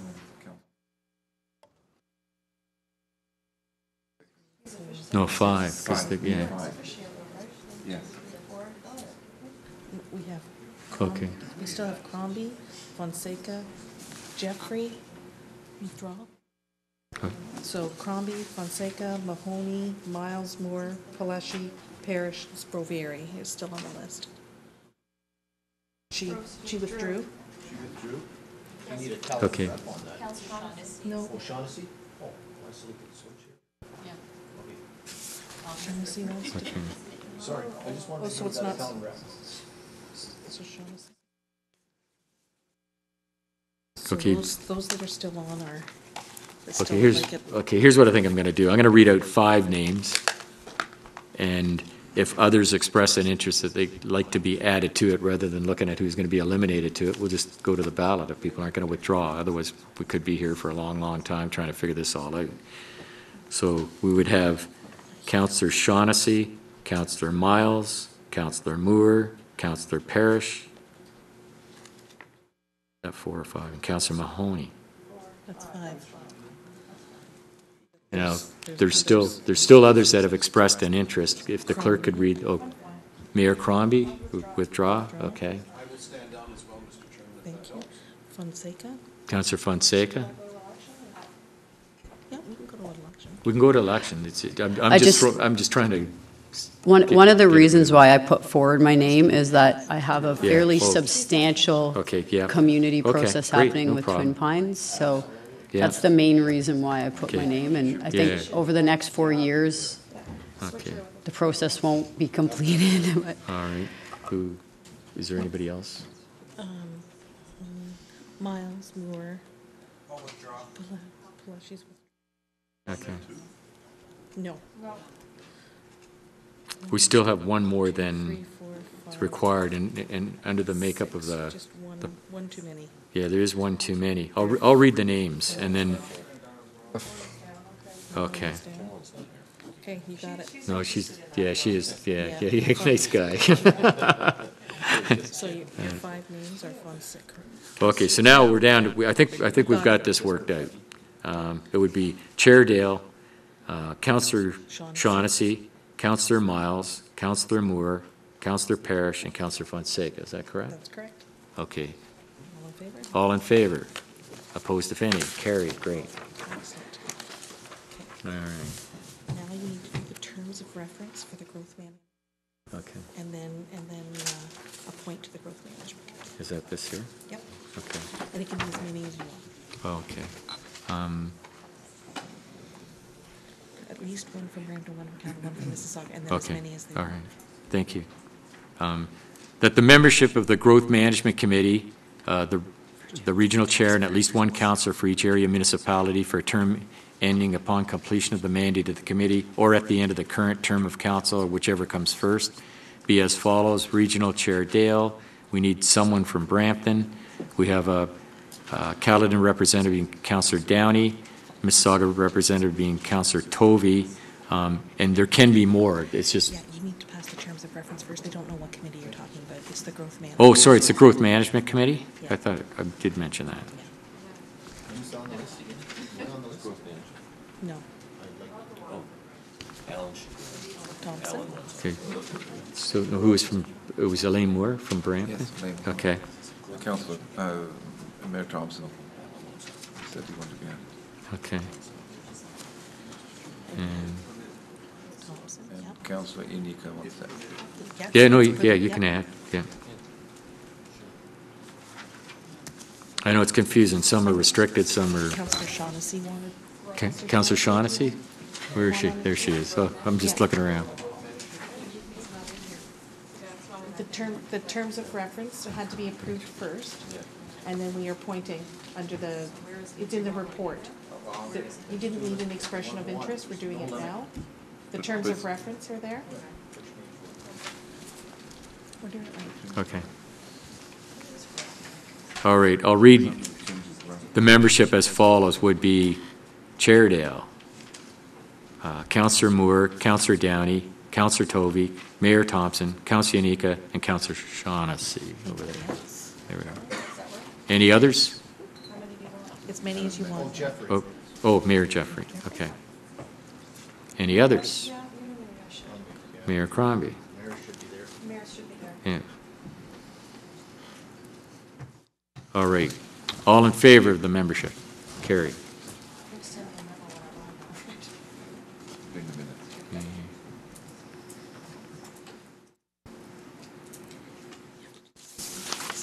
First, you have to form Oh, the yeah, committee okay. with the terms of reference and then call for members. But form the committee with the membership? They pass the terms of reference first. Okay. This is for the Waste Management Strategic Advisory Committee, to pass the terms of reference first. What page are they on? It's Appendix 4 to the report. Because I think people are having difficulty following along. It's Appendix 4 of the report. It's Appendix 4?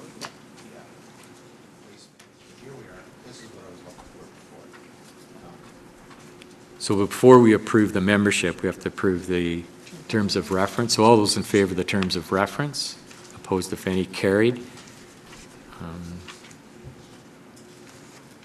Okay, again, the membership is to be made up of one from each municipality, which we have. It would be Chair Dale, Councillor Paleschi, Councillor Innes, Councillor Tovey, the Chair of the Public Works, which would be Councillor Starr, and the Vice Chair of Public Works, which would be Vice Chair, would be Councillor Groves. And is this one where we could add? We could add more if anyone else wishes to sit on this. Councillor Thompson, or Mayor Thompson. Anyone else wishes to sit on this? All right, we're looking good. All in favor of the membership? Opposed if any? Carried. Waste management, isn't it? Yeah. That was waste. Appendix 4. Is that it? Now we do the whole kit and caboodle thing? Oh, Mayor Crombie. May you reopen that? I think I'd like to still stay on waste management. I missed that. Do you have enough members? Take more. I'll put my name forward. We're spending a lot of money there. Do we need to reopen? Do we need to reopen that? We're going to add, yeah. We'll just add? Your name was there, I forgot to read it. Thank you.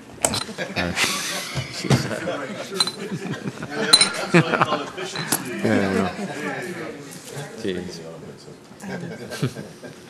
I didn't hear that. The last thing we need to deal with is, we have two things to deal with. One is that any new proposed committees, Oh, yeah. the process for that. And then the second thing, I'll give you this to read. Okay. If you read it that one, and then we have to deal with Councillor Spovieri's motion. Okay. We need a motion to deal with this, and that is that any new proposed committee be directed to the regional clerk by way of resolution to report back with a mandate in terms of reference for council approval prior to the establishment of the committee. So if we could move that first, and then I can deal with any committee. Moved by Councillor Starr, second by Mayor Thompson. All in favor of that? Opposed if any? Carried. Then we'll... Councillor Spovieri's. Okay. Councillor Sprovieri, then that we could deal with your motion then with respect to the fluoride. And I have to read all this? Is it, Chairman? Yes. Yeah. Please do. Well, thank you, Mr. Chairman. Just for the benefit of the new members, this issue was dealt with in the past term, very controversial issue, not only here in Brampton, Peel region, but across the country. And there's residents groups right across the country that have established themselves opposing what we call artificial water fluoridation. And to this day, 70% of Canada have decided to remove this, what we call fluoride. It's referred to as fluoride, but actually it's a chemical known as hydrofluorosilicic acid, which recent studies and researchers, scientific researchers, have found that these could be, this chemical could be of health hazards to some people with at risk. People have immune problems, and so as a result of this, all of Europe has removed this fluoridation from their water system. 70% of Canada has removed it from their water system, and 30% of the U.S. have removed it from their water system. And every year, there's more and more municipalities that become aware of this practice, This responsibility has been given to municipal councils to decide whether to fluoridate or not to fluoridate. This was mandated by the province, given the responsibility to us. And I have to tell you honestly that 4 years ago, I knew nothing about water fluoridation, completely nothing. When people mentioned it to me, I thought they were talking about chlorine. That's chlorine is put in the water to disinfect the water and make it safe to drink. But then doing my research, I've done a lot of research in the last 4 years, and actually this hydrofluorosilicic acid that is added, we found that it's actually a toxic waste that comes from the fertilizer industry from the U.S., and it's shipped up here in carts and put it directly into our water that supposedly is supposed to help to protect our teeth. Councillor Sprovieri, with the utmost respect, we're here to decide whether to put the committee on it. Mr. Chairman, I know you're a very efficient chair, and I know trying to be. So I just wanted to give a little bit of background, and so last council. I'm going to cut you off, Mr. Chairman. We're here just to deal with the putting forward committees that are existing, the membership of such, or adding committees. And my suggestion with respect to this, before I know Councillor Yanika's on the list, but would be to refer it, as we've already passed a motion to refer any new committees and have it come back to the next council meeting. Okay. We can deal with it then, rather than if that's fine. That's so would fine. you be kind enough to move that? Yeah, I'll move that, Mr. Chairman. All right. Thank All you. in favor? Opposed, if any? Carried. Thank you. Did Councillor Yanika wish to speak? Did you still wish to speak, Councillor Yanika? Thank you. All right. Now where are we?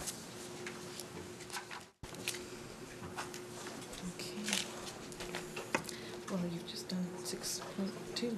All right. You've done, so we're on to 6.3 now. Okay, now we're Yep, that was it. Now we're on to 6.3, which is the revised 2015 Regional Council and Committee meeting schedule. And we have the resolution from Brampton to cancel the January 8th meeting. Okay. I believe there's a resolution from the City of Brampton to cancel the January the 8th meeting. So, Councillor Miles? Yes, the Brampton Council. I'm not used to you sitting over there, plus I'm not used to sitting here. I'm not used to Yeah. Okay. Yes, thank you very much, Mr. Chairman. Brampton Council unanimously passed a motion yesterday to ask the region to start the regional committee meetings on the 15th of January, rather than the 8th. Okay. I would second that. Okay. All in favor then? Opposed, if any? Carried. Could I have one other issue, Mr. Chairman? Yes, you may. Every year, at the Region of Peel, we normally end up changing the committee schedule so that there is a 2-week break period in the middle of March. And rather than waiting to do that, I would like to propose that the break period go from the 16th to the 27th, and the subsequent meeting be moved could be to April 2nd. Yeah, the only difficulty with that, and with respect, is that we've got a lot of meetings, and it's just going to delay and push back. Because this is an unusual year, being, first of all, right after an election. As you know, we usually deal with budget, start it anyways earlier. It could pose as a problem. What I would suggest, I would take the motion, but if you wish, but what I would suggest is let's see how we can work through, and then when we get to a certain point in time, maybe we can take a break, but I think now it might be too early to prejudge that. I'm at the will of council. I'll put the motion forward, Councillor Miles, if you wish, and we can take a vote on it if you want, or I'm just suggesting. It's just, Mr. Chairman, we always end up having quorum issues in March, because that's when people with families take a break, and with the coinciding schedules, it usually becomes people like to take 2 weeks, so it's either 1 week before or 1 week after. So Okay. I leave it at the discretion of council. No, I hear what you're saying. I mean, if history is to repeat itself, Right. that's what happens Okay. every year. So Yeah, fair enough. I prefer we designated the time, and then everybody can schedule accordingly. Councillor Palashi. I just have a question, as with the previous years, have budget come into the March break? No, So yeah. this will be the first But year we that start we'll them be dealing earlier. with. Most years, Mr. Chair, if I may Yeah. speak to that, most years, we try to get budget actually approved before the end of the previous year, so it would be approved by December 31st, perhaps some minor adjustments at the beginning of the year, so that we move into the new year with the budget already approved. This year, of course, because of the election, and it happens every 4 years, and with a significant change on council, that's why we pushed budget off to a little bit later, so we can do some orientation and strategic planning and so on first. So this year is an anomaly. Okay, thank you. I'd need a seconder, Councillor Miles' motion if we wish to take a second week in March. No, I think we could always revisit it, but it's... Moore and Yanika. Oh, Councillor Yanika? So that maybe it doesn't come to a vote. One of the difficulties we might have is administratively in Mississauga, I'm pretty sure we have meetings the week before and the week We after do. anyway. Yes. Yeah, we We do. gain nothing We do, from we it. With the greatest of respect, we're all just telling everybody we'd like to get back to work for them, and I don't like one of the first thing on my agendas is to try and pick 2 weeks that I'm away. I'd rather it evolve and we see where we're at, because we have quite an agenda here. And so perhaps it's just something we can revisit, and it may make sense come that time, but I say we get to work and we'll see how it unfolds as we historically have. Okay. And perhaps with that, it can be referred and we don't have to have a vote on the matter, Mr. Chair. Okay. All right. Thank Yeah, you we very can much, revisit Gail. it. Yeah, Okay, we can thank you. revisit accordingly. So that completes. All in favor of the schedule, then with the amendment of Okay. changing it to starting on the 15th? Oh, yeah. Okay, all in favor of the schedule with respect to the change of moving it to the 15th rather than the 8th? All those in favor? Carried. Okay, and to 6-4. 6.4 is the 2015 interim regional requisition bylaw. Moved by Councillor Yanika, seconded by Councillor Fonseca, that the 2015 interim regional requisition be approved at a sum not to exceed 50% of the 2014 general tax levy to the cities of Mississauga and Brampton and the town of Caledon, and further, that the necessary bylaw be presented for enactment. All those in favor? Opposed, if any? Carried. 6.5 is the 2015 capital budget pre-approvals. Do we have a mover for that? Moved by Mayor Thompson, seconded by Councillor Miles, that the 2015 capital projects outlined in the report of the Commissioner of Finance and Chief Financial Officer titled 2015 Capital Budget Pre-Approvals be approved and authorized to proceed in accordance with the Financial Management Bylaw. Any discussion? All in favor? Opposed, if any? Carried. 6-6 is just for information. 6.6, the procurement activity quarterly report was for information. Do we have a mover and a seconder for that? Moved by Councillor Moore, seconded by Councillor Miles. So that's for receipt. All in favor? Opposed, if any? Carried. 6.7 was dealt with. 6.8. 6.8 is the appeal to the Ontario Municipal Board by the Region of Peel for the City of Brampton Official Plan Amendment OP 2006-105. Do I have a mover? Councillor Raz, a seconder.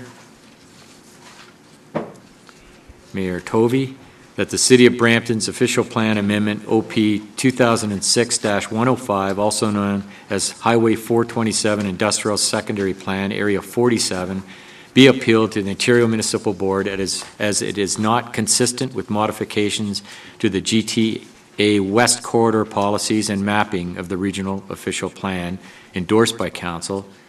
The Council endorsed modifications. And further, that staff be directed to advocate at the Ontario Municipal Board hearing that the Highway 427 Industrial Secondary Plan, Area 47, be modified to be consistent with the Council-endorsed modifications to the Regional Official Plan. Any discussion? Oh, Mayor Jeffrey first. So I apologize, I stepped out of the room to deal with this issue. So I'm not sure what it is you've read. Is it that the motion in the package? Yes. Okay, all right. Yeah. So I think our council has had a conversation about this particular item, And we want to be on record. Essentially, the GTA West corridor will positively impact the movement of goods throughout all of the GTHA. And the positive impact on Brampton was one of the largest logistics hubs, was something that we know will strengthen our local economy.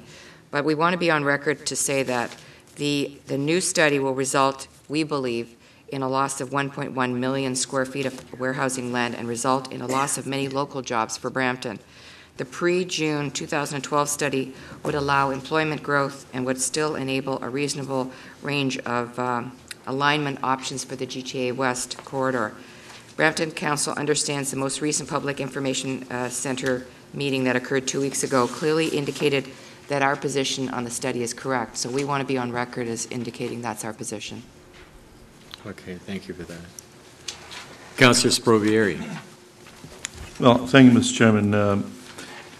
Being the representative of the area, I've been very involved in this whole process, and I kind of find it, I'd like staff to explain why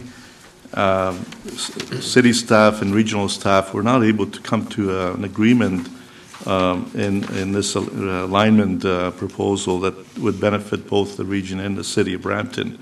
I find it very unusual that two partners couldn't work it out, that couldn't find a solution rather than take this to the OMB unless it's absolutely necessary. I'd like to be assured by staff that this is critical from a regional perspective as to the regional position, and that the city position is somehow flawed.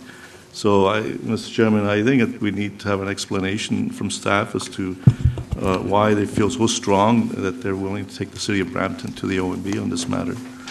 Yeah, thank you, Mr. Chairman. If I could, through you to the rest of council, this came in probably more an issue of timing, Councillor Sprovieri. Normally, we would have had a more active dialogue. The city report that was brought was basically brought at the end of the term of council, and the normal consultation process didn't occur. This is a council-endorsed position to protect the GTA West corridor. It's embedded in the official plan, albeit it itself is appealed to the OMB by a number of other parties. But that is council's position. It was actually the position of the city of Brampton in a negotiated settlement that we had worked on earlier in the year. This was related more to a development application, likely to the logistics space that was referenced by the mayor. So we are more than prepared to work with the city and the province to resolve this. But at the end of the day, given the timelines to file an appeal, we had no way of coming back to this council ahead of that. So we protected the region's interest by filing the appeal. We actually, the CAO will recall, we had a similar issue on another process, and we were able to resolve it and withdrew the appeal before the final item. I think I gave you a heads up on both of them, back a couple months ago. This one just hasn't been resolved. The province itself has appealed the official plan amendment. So either way, the item has been appealed to the OMB.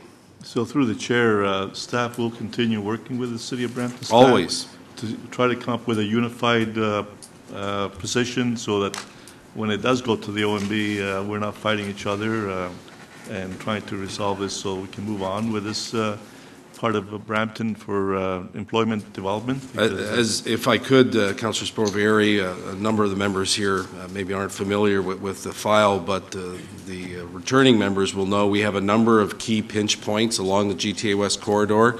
This one specifically, the lands around with a 410 extension, the inverted V for Mayfield West subdivision, and Heritage Heights on the west side. With Brampton as the corridor came back into Brampton. We have a number of applications that we're working with the city on, and I think to the mayor's point, we are working, pushing the government to squeeze that corridor down to release lands so we can make more property available to be moved forward in the development process. Okay. Thank you, Mr. Chairman, that's fine. Thank you. Thanks, Dan. No, we have more speakers. Mayor Thompson. Thank you, and I think just to follow back on both what Mayor Jeffrey and Councillor Sprovieri is having, is I can see how we got here, but the bottom line is we do not need to play into the government's delay tactics. We need the 427 resolved. The 413, yeah. The 413 and the 427 issue here. I just don't want something being delayed on the 427. We need that up as close as we possibly can. I don't want to give them an excuse that we're going to get that. And I'm just a little worried with the 413 coming through here, what we're discussing. I just like to make sure that we move along as quickly as we possibly can, because I got a feeling that this is going to come back and backfire on us on timing. If I could, Mr. Chairman, through to the Mayor Thompson, I don't believe this will have an impact on the 427 work. Okay. But this is a key connector for the GTA West and the 427, and connection into a number of other arterial roads, like we can call it kind of Road A in this area. So there's a number of goods movement connections that have to be aligned. If I could also remind members of council, at the same time the government is trying to move forward on a second process related to Ontario Power Authority power grid, and we're trying to work with the government to have them work with the GTA West so we have one process and not change one level of corridor sterilization for another. So all staff from all the municipalities are working on getting this through as quickly as possible, but the government's in the lead. Yeah, no, and all I'm just saying is I know where we're going with that, but I'm just worried that the 427 might get tangled up in this.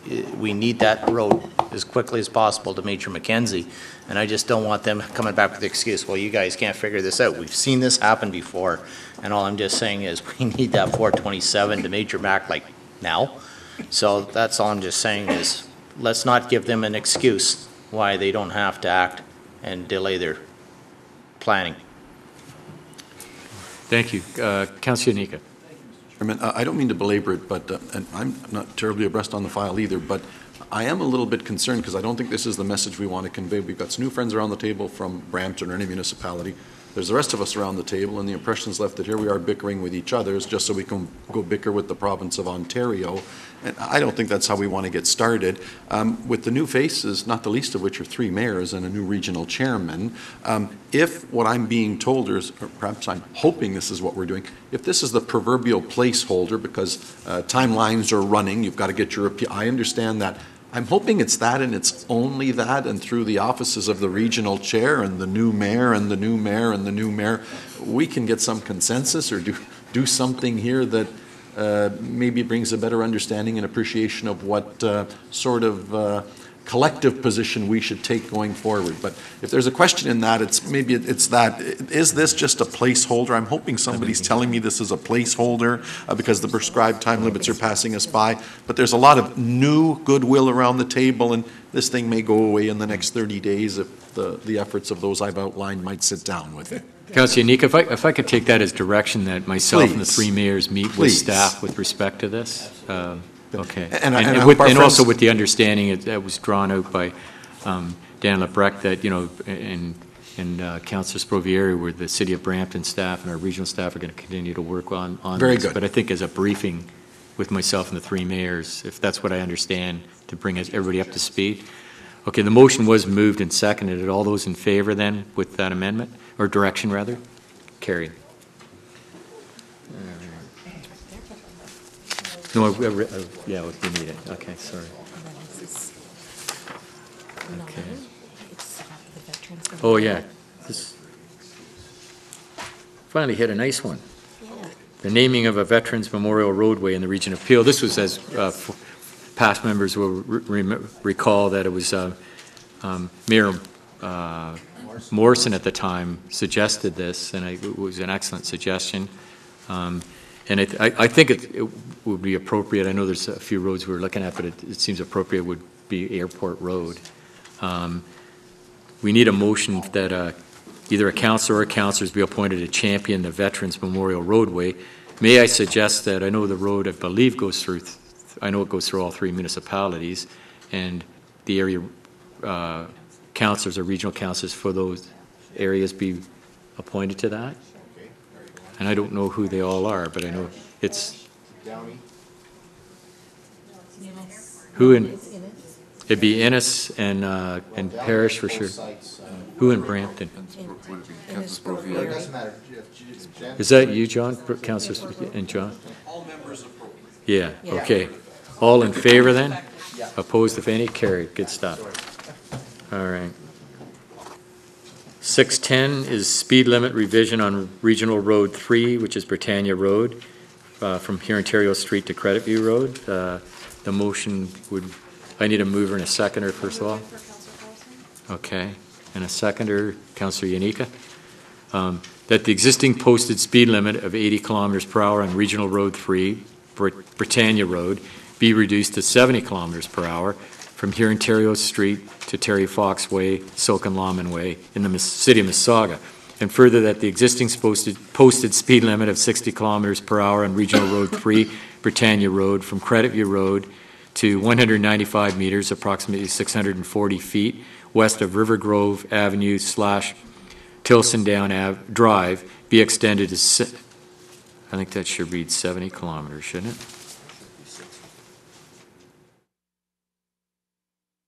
No, it's going from 60. 60 to 60 or 70? To 70, okay. Meters, oh yeah, that's right, 70 meters or 230 feet east of Credit View Road. And further, that the necessary bylaw be presented for enactment, and further, that Peel Regional Police in the city of Mississauga be advised. All in favor? Opposed if any? Carried. Yeah, that was my error. Okay. Now we're on to, okay. Sorry. Yep, Councillor Moore. Yeah, I was going to try to sneak a question in under the previous report. Okay. Since this report was dealing with, is harmonizing or right-sizing the speed limit along that roadway, wanted to, through you to staff, ask a question around Mississauga Road. I know it's under construction, but I'll bet you in the past year I've had well over a dozen people ask me when we were going to make a consistent speed limit along Mississauga Road, that it goes from 60 to 80 to 60 to 50, like it's not consistent from Beauvais south into Mississauga. So I'm wondering if we could maybe ask you to take under direction. Oh, I see somebody jumping out of their seat. They're dying to answer the question. I know there's lots of construction that's taking place there, but there's a lot of people who think this is just a deliberate move on the part of the region because we can put a convenient speed trap in there and rake in vast amount of money for people who are getting speeding tickets. But if there's a logical reason as to why the speed limit kind of fluctuates up and down along that roadway, we could give you all the technical piece. Are you talking from the 407 north? Yep. Okay. I mean, yes. And if I just, for the record, we don't get any parking or speeding ticket revenue. That we've separated that. You separated that out 15 years ago, so all the revenue goes to the local municipality. I'm just saying the perception of those who, be interesting to see how many speeding tickets are issued along that roadway. Yeah, through you, Mr. Chair. Yeah, we've had a few. We've been looking into some of the speed limit complaints along that stretch. And yes, just north of around the 407 area, that the speed limit was recently, well, not recently, a few years, it was dropped because of the 407 ramps there. So it's a 60 zone. And south of there, I think it's a 70 zone, and then through Huttonville, it's 50. And there's some history behind some of that. There were some previous speed limit drops through the Huttonville there due to some engine braking issues and truck issues. So there's a bit of history to it, but it does make for a bit of an inconsistent run up there. But we're currently in the process of looking at that entire stretch. Yeah, I think sooner rather than later. I understand the history around it. I've been around Brampton long enough to know some of the concerns, particularly going through the Huttonville community. It's kind of hard to justify a 50 when it's a 6-lane roadway that that goes through there. It's not a school zone. I understand there's residences there, but we've got to come up with something that's a little more logical than what's there today. Yeah, And quite frankly, marketable to the motorists who are traveling along that way. As Brampton West continues to develop, and the amount of traffic that is increasing, week by week as people take up residence in those new homes, we need to do this sooner rather than later. Thank you. I'll take that as direction, Councillor Moore, to staff to report back to you with respect to that matter. Thank you. Now we're at 611, which is supply of resident lifting equipment. I need a mover and a seconder. Moved by Councillor Janica, seconded by Councillor Raz, that the contract document 2014-368N for the supply of resident lifting equipment, including accessories, supplies, maintenance, and repairs in the long-term care centers, be awarded to Arjo Huntley, Canada Inc., in the estimated annual amount of $543,000, excluding applicable taxes, in accordance with the purchasing bylaw 113-2013, and further that the approval be granted to award the contract for an additional 12-month period, subject to available budget, satisfactory service, performance, and pricing, and further that the authority to increase this contract, if additional funding is provided by the Ministry of Health and Long-Term Care and/or approved capital budget, be granted to the Director of Purchasing. All in favor? Opposed, if any? Carried. Okay, now we're on to communications. We can move unless there's any. It may not fall into what I was just going to propose. We can move 7.1 to 7.13 if that's as for receipt. Okay, moved by Councillor Tovey. I just wanted to speak to 7.1 really briefly. Sure. Yeah, please do. Thank you. Well, actually, Councillor Fonseca, maybe what I'll do then is take 7.2 to 7.13 to clear that. Sure. If you'll move or second the receipt of that. Okay, all in favor of those for receipt. Then we'll go back to 7.1. Okay, thank you, Chair. Yes, through you, Mr. Chair. Yes, I just wanted to speak to the letter from the Honourable Candice Bergen with regards to housing. And I guess a couple of weeks ago now, I was in Ottawa for Advocacy Days. And the comments here, I guess it's in paragraph, the letter's addressed to Her Worship Mayor Hazel McCallion, so it's 7.7-1. The paragraph that talks about the expiration of the long-term agreements over 25 to 50-year period.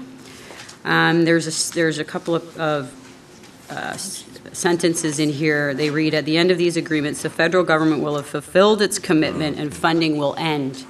At the same time, the mortgages on these properties will generally be paid off, allowing many housing groups to continue to provide affordable housing and to be free to operate their projects as they see fit. And one of the strategies in discussion in the campaign at FCM right now is Hometown Proud. And there was a concern, and of course, the different agreements Canada-wide are just that, they're quite different. But there was a lot of confusion around similar letters that were given to different municipalities around this wording and this assumption that the federal government's commitments will have been fulfilled. So I was wondering if it's possible to bring back, perhaps in January at the appropriate time in housing, just some updates for Peel, breaking down the numbers in terms of money that is coming through the, I always forget the investment in affordable housing, the IAH, and the timing of the expiration of agreements in Peel and how that impacts the current housing that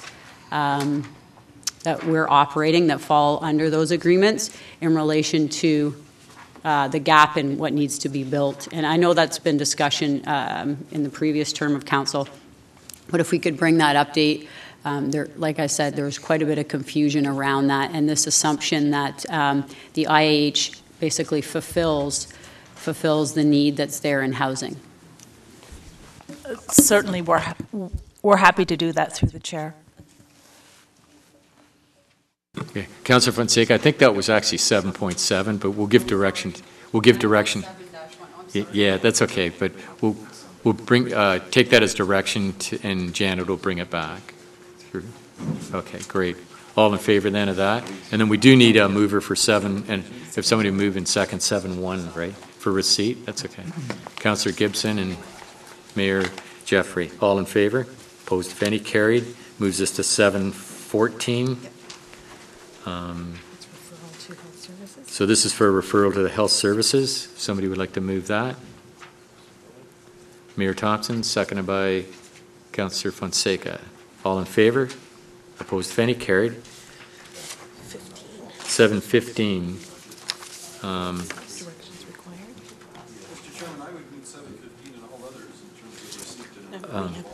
Actually, these are items for, some of them for direction and for referral. When we get to, yeah, okay. This one is for the nomination of Mayor Alan Thompson from the town of Caledon to the 2015-2016 Board of Directors of the Ontario Goods Roads Association, OGRA, be endorsed, and further that a copy of this resolution be forwarded to the Ontario Good Roads Association for consideration. Move. No? Okay, you don't want to sit on that. Oh, sorry. Okay. Not a problem. That's why I just wanted to make sure we move that forward. Yeah.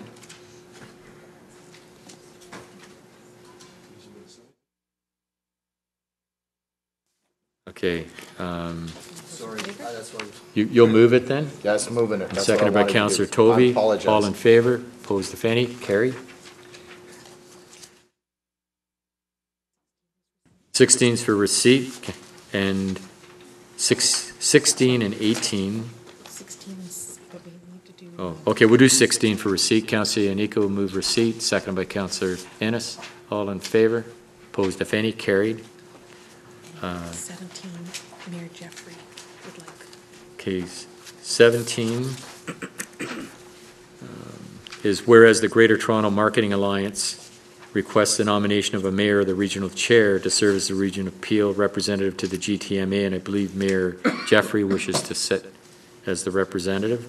So it would read, therefore be it resolved that Mayor Jeffrey be nominated for the position of the region appeal representative on the Greater Toronto Marketing Alliance Board of Directors for the term ending November 30th, 2018, or until a successor is appointed. Is that okay? Okay. Moved by Councillor Gibson, second by Councillor Yanika. All in favor then? Opposed, if any? Carried.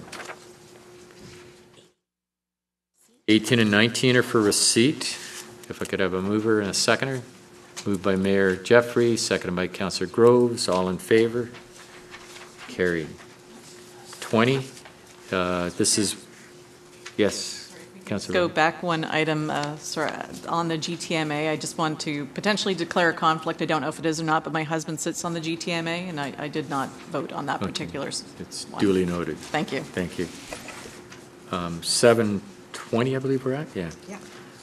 Whereas the Rural Ontario Municipal Association, ROMA, requests the nomination of a Zone 4 representative to the ROMA Board of Directors. We have any? That's supposed to be me. That was. Oh, okay, so they got. All right. So, Yes, okay. okay. Oh, look at this. Therefore, be it resolved that Mayor Thompson be nominated for the position of Zone 4 representative in the Rural Ontario Municipal Association Board of Directors for the term ending November 30th, 2018, or until a successor is appointed. All in favor? Opposed, if any? Carried. 21 is, whereas the Federation of Canadian Municipalities, FCM, represents the interests of municipalities on policy and program matters that fall within federal jurisdiction, and whereas FCM's Board of Directors is comprised of elected municipal officials from all regions and sizes of communities to form a broad base of support and provide FCM with the prestige required to carry the municipal message to the federal government. Therefore, be it resolved that the Council of the Region of Peel endorse blank to stand for the election of FCM's Board of Directors for the 2014-2015 term. Mayor Cron? Councillor Fonseca? Okay, great. I'll get you to fill that in. we have a mover and a seconder? I'll second it. Okay. All in favor then? Good, carried. And 22s for receipt. Moved by Councillor Palashi, seconded by Councillor Mahoney. All in favor? Carried. Other business? Seeing none, notices of motion. Seeing none, brings us to bylaws.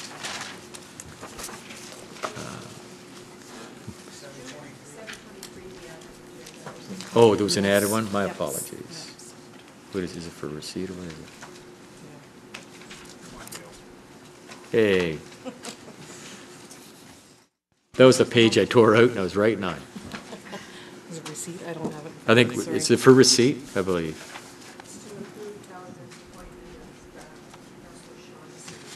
Oh, okay. Geez, how could we miss that? Because we already did it All right. before. Yeah, okay. Moved by Councillor Moore, seconded by Councillor Palashi. All in favor? Opposed, if any? Carried. That's good. Now it's the bylaws. So I need a mover and a seconder. Moved by Councillor Downey, seconded by Mayor Crombie, that the bylaws listed on the Regional Council agenda being bylaws 77-2014 to 79-2014 inclusive be given the required number of readings, taken as read, signed by the regional chair and the regional clerk, and the corporate seal be affixed thereto. All in favor?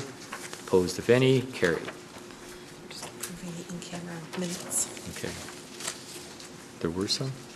There were in-camera minutes from the 25th. Oh, okay. This is to approve the September 25th, 2014 Regional Council closed session, and it's for receipt. They had to have been here. We could have had that earlier, you know. Oh, that's cute. Okay. This is moved by Councillor McFadden and second. No, she Oh, no? wasn't here. It can be. Oh, sorry.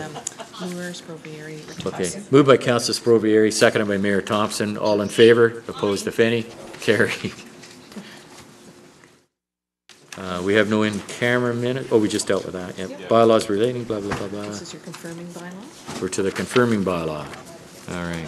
Moved by Councillor Groves, seconded by Councillor Yanika, that the bylaw 80-2014 to confirm the proceedings of Regional Council at its meeting held on December the 11th, 2014, and to authorize the execution of documents in accordance with the Region Appeal bylaws relating thereto, be given the required number of readings, taken as read, signed by the regional chair and the regional clerk, and the corporate seal be affixed thereto. All in favor? Opposed, if any? Carried. Now, who wants to move adjournment? Okay, Mayor. Okay. Although it hasn't gone unnoticed, Emily Okay. used to keep the shredder under his desk. You brought it out in the open, and I don't know why. Okay. Moved by Mayor Jeffrey, seconded by Councillor Yanika, that the December 11th, 2014 Regional Council meeting be adjourned. Thank you for your cooperation. Nice job, Mr. Chairman.